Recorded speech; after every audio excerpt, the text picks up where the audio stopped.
Members of a Latino street gang have admitted to carrying out a racially motivated firebombing attack on black families in a Los Angeles housing project, prosecutors announced Thursday. 3 men belonging to the Big Hazard gang will plead guilty to federal hate crimes stemming from the 2014 attack, according to written plea agreements. In exchange for the confessions, prosecutors for U.S. Attorney Nicola Tejena agreed to seek some leniency for the men when they are sentenced. Each faces more than 30 years in federal prison. The nighttime attack on Mother's Day 4 years ago laid bare long-standing racial animosity Latino gangs have stoked in the Ramona Gardens housing development and elsewhere. The Big Hazard gang claimed the Boyle Heights housing project as its territory, and the men set out to terrorize black families into fleeing their apartments, according to a statement released by Hannah. Jose Saucedo, 24, Edwin Felix, 26, and Jonathan Portillo, 23, were part of a group of 8 gang members who carried out the well-planned attack. 3 other members of the gang previously pleaded guilty to participating in the bombing. As part of the plea deals announced this week, prosecutors will not require the 3 men to testify against the alleged ringleader of the group and an 8th man, who have maintained their innocence and face a trial this summer. Details of the earlier guilty pleas have been kept under seal. The attack was discussed at a gang meeting in early May 2014, prosecutors alleged, where the purported ringleader, Carlos Hernandez, 31, told gang members that they would use Molotov cocktails to firebomb apartments of some of the 23 black families living in Ramona Gardens at the time. Hernandez said the order for the attack had come from figures in the Mexican Mafia, a prison gang that controls many Hispanic gangs in Southern California, according to court filings. On May 11, Mother's Day, the group met again to prepare for the attack, the indictment said. At that second meeting, Hernandez assigned each gang member a specific job: breaking apartment windows, lighting the devices, throwing them inside. He also handed out disguises and gloves, according to the indictment.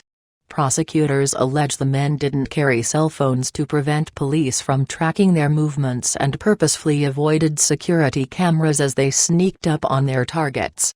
After midnight, the men smashed windows of 4 apartments they had scouted out and threw in the lit explosives, according to the plea agreements. Black families, including women and children who were sleeping during the attack, lived in 3 of the apartments, prosecutors said. A mother who was asleep on a couch with her infant in her arms narrowly missed being struck by one of the firebombs, the statement said. It was a miracle that no one was injured in these racially motivated attacks, Hannah said. These defendants have admitted their goal was to drive African Americans out of this housing facility. This simply will not be tolerated, and we will take any and all steps necessary to protect the civil rights of every person who lives in the United States. The racial friction persisted after the attack, according to the indictment. Months later, prosecutors allege, a gang member confronted a black family and warned that they should leave Ramona Gardens or that they too would get firebombed. The case is the latest of several over the last 2 decades against Latino street gangs accused of using violence to push rival black gangs out of certain neighborhoods. A few years ago, federal prosecutors charged members of a Latino gang with a campaign to push blacks out of the unincorporated Florence-Firestone neighborhood that allegedly resulted in 20 homicides over 3 years. In the Harbor Gateway district of LA, a Latino gang was accused of targeting African Americans, including 14-year-old Cheryl Green, whose 2006 death became the rallying point against such attacks.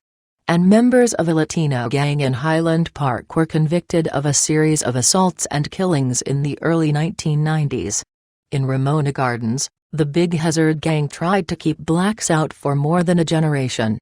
On August 30, 1992, an explosion ripped through the pantry of a Ramona Gardens apartment where a black couple and their 7 children lived.